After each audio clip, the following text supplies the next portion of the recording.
Is your oversized pride driving you towards a fall?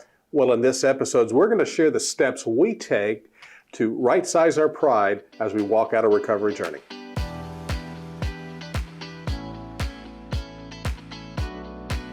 Well, it's July 15th, and it's time for another double shot of My Sober Truth. Well, we flipped the script. We're talking about pride today. Yeah, man. Well, it's good. Well, because if there's an other side of the coin to humility, it would be pride. It would be pride. Definitely. And the problem with pride, I mean, there's some good things to pride, there's some bad things to pride.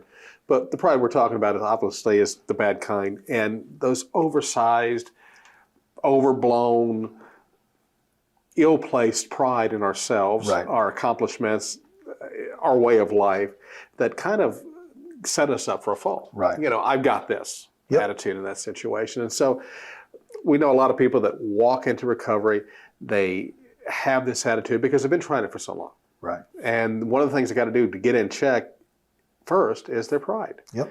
They got to right size it. That's a word we like around here. And so here's my question for you today, Sean, as we kick things off. And what steps did you take, and do you take on a regular basis to right size your pride? A lot of this pride stuff for me is wrapped back up in something that we're about to get to on a few subsequent days, but it's gratitude and remembering that I need to right size my pride. Right. Am I saying that no pride is my goal, or eliminating pride from my life? Well, I would definitely say eliminating the wrong kind of pride. Am I happy? Am I proud that I've made it, over 8, close to 9 years of being sober and clean, and have made tremendous strides in my life from being basically a homeless person to where I'm at today? Oh my goodness. I'm grateful. I do have some pride in that because I did a lot of the work. Right. But I'm also very grateful that I was able to find a higher power, find a spirituality that has been able to help me along the way, because I couldn't have done it without that. So what it's really about for me is right-sizing my pride, and understanding that the gifts that I have in my life are directly related to my relationship with my higher power. Right.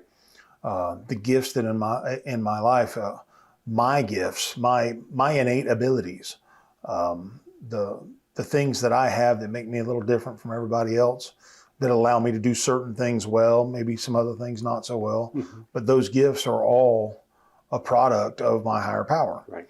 So even if I'm doing the work, the physical, mental gifts that are allowing me to do the work, the physical and mental gifts that are allowing me to sit here and have this conversation with you, those are God-given. Right.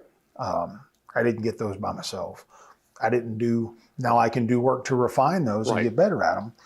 But initially those gifts were bestowed upon me. I didn't do anything to earn them.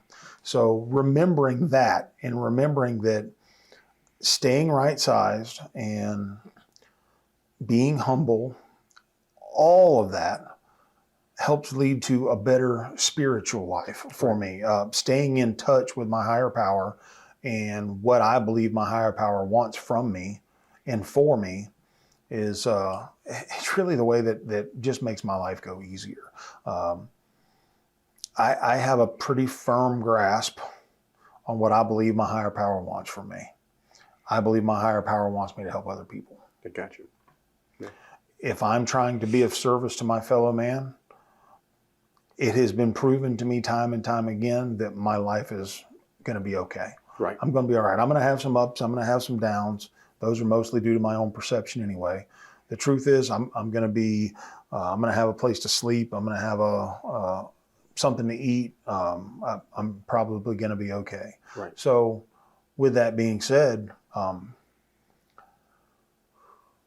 when my ego, when my pride starts to get out of whack and I start taking too much credit for what's going on in my life, it's very easy to start heading in the direction of a fall. Right. Being taught a lesson. Right.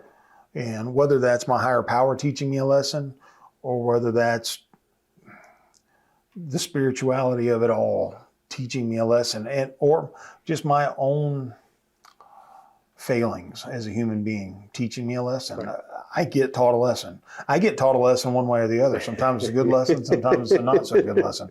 But I'm going to learn something. Absolutely. If I'm keeping my eyes open and paying attention, there's something out there for me to learn. Well, Sean, I couldn't agree more. And, you know, we could talk about this for hours, and I know we're going to talk about this some more. But as we wrap up, let me ask our viewers the same question I asked you, because I'd like to get their take on that one. So, guys, tell me this. What steps do you take to right-size your pride here on this journey? Take a few minutes, put your answers down in the comments section below. We can't wait to read what you got to say on this subject. And on that note, for My Sober Truth, I'm Mark. Hey, I'm Sean, and here's hoping that today you stay drunk with success. Love y'all. Hey folks, thanks for watching. If you're thirsty for another round, then belly on up to mysobertruth.com and click on the double shot button today. There you'll find the encouragement, inspiration, and support that'll help you stay clean, on track, and prospering in every area of your life. Take a moment to subscribe to this channel, and if you got a minute, stick around. Let's watch another video together.